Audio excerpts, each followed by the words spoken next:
Titans की बात करोगे तो ऐसा लगा मुझे भाई इस मैच में वो कभी था ही नहीं। आप ये देखिए 207 रनों का टारगेट था उनके सामने और 63 रनों से सीएसके ने बाजी मारी है। अखिल कैसे देखती इस पूरे मैच को यार? मोनू बड़ा शानदार मैच खेला सीएसके ने यार। हम पहले ही कह रहे थे टॉस के समय से कि आप सीएसके के गढ़ में खेल रहे हैं, सीएसके को आप नहीं हरा पाएंगे। वैसे ही देखने को भी मिला, एक तरफा जीत, शानदार जीत, धमाकेदार जीत, लाजवाब जीत।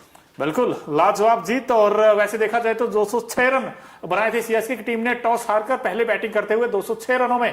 कहते हैं जब आगाज ही उस तरीके का हो, क्योंकि वो कहते हैं ना कि भाई आज ही तो बाल मंडवाए थे और फिर बारिश आ गई, कुछ ऐसा ही हाल हुआ।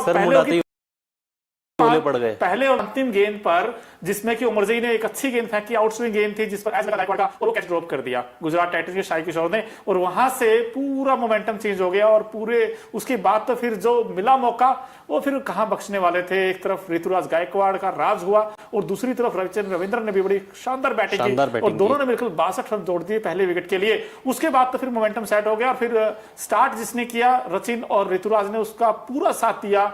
एक ही खिलाड़ी है, वन एंड ओनली वन, उसका नाम शिवम दुबे। उसने तो मतलब कहते थंपिंग वो मोहर लगा दी जीत की। और शिवम दुबे की पारी वाकई कमाल की बैटिंग की आज उन्होंने, आउटस्टैंडिंग नॉक थी ये। 51 बनाए सिर्फ 23 गेंदों पर और 206 रन उन्होंने बना दिए। 207 का टारगेट था, लेकिन शुभमन गिल अब कैप्टन बने इस टीम के। कहीं कैप्टनसी का बोझ तो नहीं आ गया इनके ऊपर, क्योंकि आते ही वो शार्प एलबीडब्ल्यू आउट हो गए। दीपक चार की अच्छी गेंद आई और उसके बाद फिर एमएस धोनी ने जो कैच पकड़ा उड़ते हुए कमाल कर दिया एमएस धोनी ने, और साथ ही साथ अजिंक्य रहाणे ने भी अच्छा कैच पकड़ा और नियमित अंतराल पर विकेट खोता गया गुजरात टाइटंस। और कुल मिलाकर गुजरात की जो पारी है वो 143 रनों पर रुक गई, सिर्फ 143 रन बना पाए और 8 विकेट आउट हो गए। देखते ही देखते कोई भी बैट्समैन लंबी पारी नहीं खेल पाया। अगर एक बैट्समैन 37 रन जरूर बनाए साई सुदर्शन ने, इसके अलावा कोई भी बैट्समैन लंबी देर तक टिक नहीं पाया। एक बार फिर से मिडिल ऑर्डर इनका कोलैप्स हुआ है भाई। चारों खाने चित और Chennai super Kings super hit. Middle order छोड़िए मोनू, इनका सब कुछ कोलैप्स हो गया। पहले बॉलर्स पिट गए, उसके बाद रही सही कसर कप्तान शुभमन गिल ने पूरी कर दी। केवल 8 रन बनाकर आउट हुए, एक छक्का लगाया। लेकिन यार जब आप 200 प्लस का टारगेट चेज कर रहे हैं, एक छक्के से काम नहीं चलेगा। आपको कम से कम 7-8 छक्के लगाने पड़ेंगे, लंबी पारी खेलनी पड़ेगी। कप्तान है तो कप्तानी पारी खेलनी पड़ेगी। बी साई सुदर्शन अकेले लड़ाई लड़ रहे थे। 31 गेंद 37 रन, उनका स्ट्राइक रेट देखिए लगभग 119 का है। बड़ा स्ट्राइक रेट इसलिए नहीं है क्योंकि अकेले लड़ाई लड़ रहे थे। उनको पता था कि टिक्कर बल्लेबाजी करनी है और मुझे ही करना है जो करना है। आप देख लीजिए विजय शंकर, मैं अभी तक इस टीम में, ये गुजरात टाइटंस का तीसरा साल है, विजय शंकर का इस टीम में रोल क्या है मुझे आप बता दीजिए, कमेंट करके आप बताइए। अगर आपको क्या लगता है गुजरात टाइटंस की टीम में विजय शंकर का क्या रोल है? हम उनको देखते हैं 3D प्लेयर के तौर पे। 2019 का वर्ल्ड कप खेले, रायडू बाहर हो गए, तब एमएस के प्रसाद ने कहा कि हमारा 3D प्लेयर है। ना वो बॉलिंग करते हैं गुजरात के लिए, ना वो फील्डिंग करते हैं। बल्लेबाजी में उनको टॉप ऑर्डर में मौका मिलता है, वहां पर वो क्या करते हैं, टाएं टाएं फिश हो जाती है। मुझे समझ नहीं आता कि वाकई में विजय शंकर को ये टीम क्यों ढो रही है। बिल्कुल क्यों ढो रही है, लेकिन 207 जब आप बनाते हो, चेज करते हो। लेकिन अखिल भाई ये जो स्टार्ट जब किया शुभमन गिल ने, वो भी थोड़ा फंसे फंसे नजर आए। और उसके बाद फिर रिद्धिमान साहा अगर आप देखोगे तो अच्छे खेले एक एंड से, लेकिन दूसरे एंड से क्या हो गया कि विजय शंकर हो, डेविड मिलर हो, वो टिक ही नहीं पाए विकेट के ऊपर। इस विकेट में कुछ था तो नहीं ऐसे कि फर्स्ट हाफ में देखा वहां पे तो बड़े चौके छक्के लग रहे थे, सेकंड हाफ में ऐसा क्या हो गया? तो विकेट में कुछ कमी थी या फिर बल्लेबाजों की टेक्निक में ही कुछ कमी थी? नहीं, विकेट में कुछ कमी नहीं थी। विकेट में कुछ कमी होती तो सीएसके भी इतना स्कोर ना बना पाता। बल्लेबाजों की टेक्निक पे गलती थी। मोनू आप देख लीजिए, साई सुदर्शन टिक चुके थे, उसके बाद एक गलत शॉट खेलकर अपना विकेट गवाया। डेविड मिलर सेट हो चुके थे यार, आपको पार्टनरशिप बनाने की जरूरत थी। आपकी पार्टनरशिप बन रही थी, मिलर की और सुदर्शन की एक पार्टनरशिप लगी, रात की सांस जीटी को पहुंच रही थी। गलत शॉट खेल, खराब शॉट खेलकर अपना विकेट थ्रो कर बैठे यार। मतलब आप सेट हो रहे हो, आप टारगेट का पीछा कर रहे हो। जब तक आप पार्टनरशिप बिल्ड नहीं करेंगे आप मैच नहीं जीत सकते। और सीएसके अगर सामने है तो आप मैच जीतने की सोच भी नहीं सकते, क्योंकि उनके पास पथिराना है। पथिराना के आने के बाद से टीम का जो गेंदबाजी का जो थोड़ा बहुत आक्रमण कह सकते हैं कि थोड़ा धुंधला धुंधला नजर आ रहा था, वो भी एकदम साफ हो चुका है। गेंदबाजी सीएसके की सबसे बेहतरीन है, बल्लेबाजी का उनका कोई तोड़ नहीं है। उनके पास 3 आईसीसी ट्रॉफी जीतने वाला कप्तान एमएस धोनी है। क्या चाहिए फिर सीएसके को? चाहिए, सही बात है। सारे और आज तो सारे बॉक्सेस जिनके टिक सारे बॉक्स टिक कर रही है। एक भी ऐसा नहीं दिखा कि जहां पर आपको कह सकते हैं कि यार ये थोड़ी वीक लिंक है, लेकिन आज तो सारे के सारे एक भी वीक लिंक मुझे तो नजर नहीं आया। अब बॉलिंग की बात जब करते, दीपक चाहर इन्होंने देखिए 4 ओवर में 28 रन दिए और 2 विकेट झटके। इसके अलावा तुषार देशपांडे देखिए पिछले मैच में बड़े एक्सपेंसिव रहे थे, लेकिन आज भी इन्होंने 4 ओवर में सिर्फ 21 रन देकर 2 विकेट झटके। और मुस्तफिजुर रहमान ये तो आउटस्टैंडिंग रहते, पिछले मैच में भी मैच के हीरो थे, 4 विकेट झटके थे और आज भी 2 विकेट ले गए और शायद ये लीडिंग विकेट टेकर भी हो गए इस IPL 2024 में। पर्पल कैप, बिल्कुल पर्पल कैप इनके सिर पर है। और फिलहाल मथीसा पथिराना इनका कमबैक हुआ था इस टीम में लॉन्ग टाइम के बाद, क्योंकि इंजरी इनकी थी, लेकिन अब तो ठीक हो गए। इन्होंने भी अच्छी गेंदबाजी की, 1 विकेट इन्होंने झटकाया।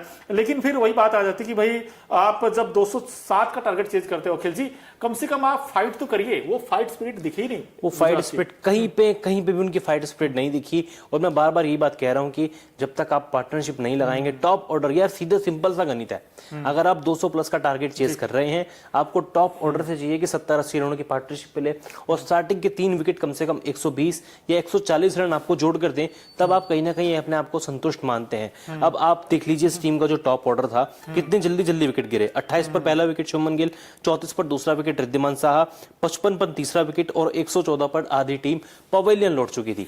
उसके बाद यार राहुल तेवतिया से आप उम्मीद करोगे कि वो 30-40 गेंद खेल के 70-80 रन बना दे, वो नहीं हो सकता। क्योंकि राहुल तेवतिया को अपनी टीम में इसीलिए रखा है कि वो 4-5 गेंद खेलें, 2-3 गेंद खेले, 2-4 छक्के लगाएं, मैच फिनिश कर दें।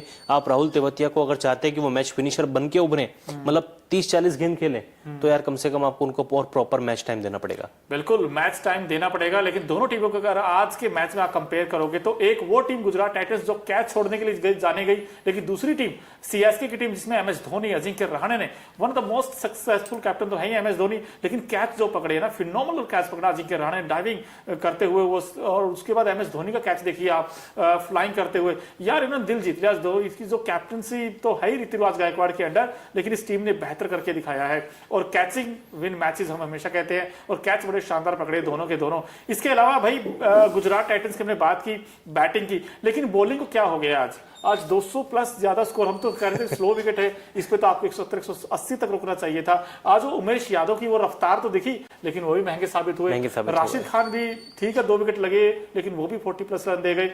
क्या हुआ बॉलिंग को? इसको यार बॉलिंग को शायद नजर लग गई है। हम टॉस के टाइम पे मैंने कहा था ना कि शमी नहीं है, कोई बात नहीं, उमेश और मोहित संभाल लेंगे, लेकिन अब लग रहा है कि शायद मोहित अकेले पड़ गए हैं। पिछले मैच में शानदार बॉलिंग मोहित शर्मा ने की, 2 विकेट लिए, आज भी अच्छी बॉलिंग थी, 36 रन दिए, 1 विकेट उनके खाते में आया। लेकिन उमेश यादव 13.5 की इकोनॉमी, 2 ओवर में 27 रन, बहुत मार पड़ी है। उमर जई पहला ओवर लेकर आए, 3 ओवर में 30 रन। साई किशोर ने थोड़ी अच्छी बॉलिंग की, आप कह सकते हैं, 3 ओवर में 28 रन, 1 विकेट। राशिद खान को 2 विकेट मिले, लेकिन पिटाई उनकी भी भरपूर हुई है यार, मतलब उनका भी 12.5 का इकोनॉमी है।